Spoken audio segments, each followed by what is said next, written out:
Assalamualaikum warahmatullahi wabarakatuh. Nama saya Mahesa Bima Satrio dari kelas 11 IPA 2 akan membahas tentang sistem pencernaan manusia. Nah, yang pertama kita akan membahas zat makanan yang diperlukan tubuh. Kita ada apa aja sih? Yang pertama itu ada karbohidrat. Karbohidrat itu dibagi menjadi tiga berdasarkan rantai penyusunnya, yaitu ada monosakarida, ada disakarida, ada polisakarida. Contoh monosakarida itu adalah glukosa, fruktosa, dan galaktosa. Nah, untuk disakarida itu contohnya ada laktosa, maltosa, dan sukrosa. Untuk polisakarida itu contohnya ada amilum, glikogen, dan selulosa. Nah, fungsi karbohidrat itu sendiri adalah yang pertama itu sebagai sumber utama tubuh kita ya, sumber energi. Yang kedua itu ada bahan baku pembentuk senyawa lain atau sel. Yang ketiga itu membantu proses pencernaan. Yang kedua ada lemak. Berdasarkan komponen penyusunnya, lemak itu dibagi menjadi tiga, yaitu trigliserida, tersusun satu molekul gliserol, dan tiga rantai asam lemak. Yang kedua ada fosfolipid, yaitu lemak mengandung fosfat. Yang ketiga ada steroid, contohnya kolesterol. Fungsi lemak itu adalah sebagai berikut. Sebagai cadangan energi, melindungi dari hawa dingin, pelarut vitamin A, D, E, dan K, pelindung organ vital. Nah, yang ketiga itu ada protein. Protein itu tersusun atas asam. Ada asam amino esensial dan asam amino non-esensial. Fungsi protein itu sebagai biokatalisator atau enzim, sebagai molekul pengangkut atau kolesterol, sebagai cadangan nutrisi, sebagai pengatur fungsi fisiologis, contohnya adalah hormon. Yang keempat adalah vitamin. Semua vitamin itu esensial kecuali vitamin D.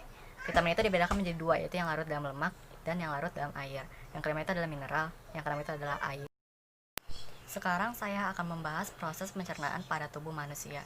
Nah, yang pertama kita akan bahas dulu dari kavum oris atau rongga mulut. Di dalam rongga mulut itu terdapat dua proses pencernaan, yaitu secara fisik dan kimiawi. Secara fisik itu dilakukan oleh gigi, lidah, dan bibir. Maka jika kimiawi dibantu oleh enzim amilase atau petialin yang berfungsi untuk mengubah polisakarida menjadi monosakarida di dalam mulut. Juga terdapat tiga kelenjar saliva, yaitu kelenjar parotis yang ada di bawah telinga, kelenjar sublingualis itu di bawah lidah, dan yang terakhir itu kelenjar submandibularis itu di bawah rahang. Di mulut juga terdapat imunoglobulin A yang berfungsi menurunkan jumlah bakteri. Nah, yang kedua ada esophagus atau kerongkongan. Di kerongkongan itu tidak terjadi proses pencernaan makanan, tapi terjadi gerak peristaltik yang disebabkan oleh polos sehingga membuat makanan menjadi bolus menuju lambung. Nah, selanjutnya ada di ventriculus atau lambung. Lambung itu memiliki tiga bagian, yaitu ada kardiak, fundus, dan pilorus. Di lambung sendiri mempunyai beberapa enzim yang membantu proses pencernaan makanan, yaitu HCl atau asam klorida, mengubah pepsinogen menjadi pepsin fungsinya dan membunuh kuman. Nah, sedangkan enzim pepsin itu mencerna protein menjadi polipeptida pendek. Dan yang terakhir itu adalah renin, mengendapkan kasein susu. Makanan yang sudah dicerna lambung disebut kim. Nah, selanjutnya itu ada intestinum atau usus halus. Terdapat tiga bagian, yaitu ada duodenum, jejunum, dan ilem.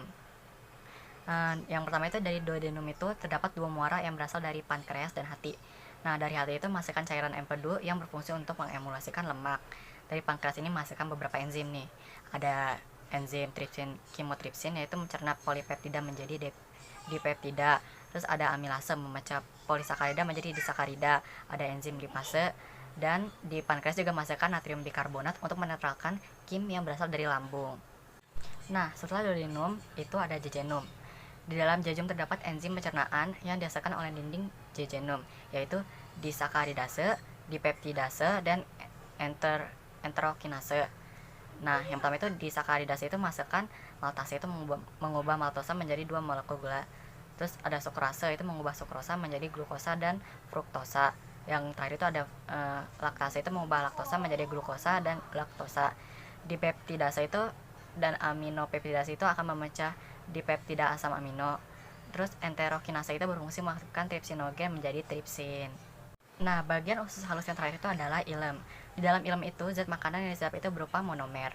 Semua zat makanan diserap oleh kapiler darah itu, sementara asam lemak dan gliserol diangkat oleh pembuluh limfa. Nah, yang kelima itu ada kolon atau usus besar.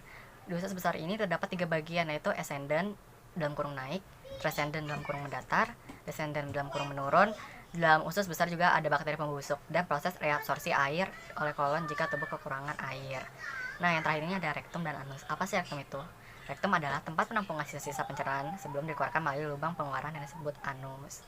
Di dalam rektum juga terdapat dua otot, sphincter, yang satunya itu bersifat sadar dan yang lainnya itu bersifat tidak sadar. Itulah sedikit pembahasan tentang zat makanan dan sistem pencernaan manusia. Mohon maaf jika ada kesalahan kata dan kekurangan. Wassalamualaikum warahmatullahi wabarakatuh.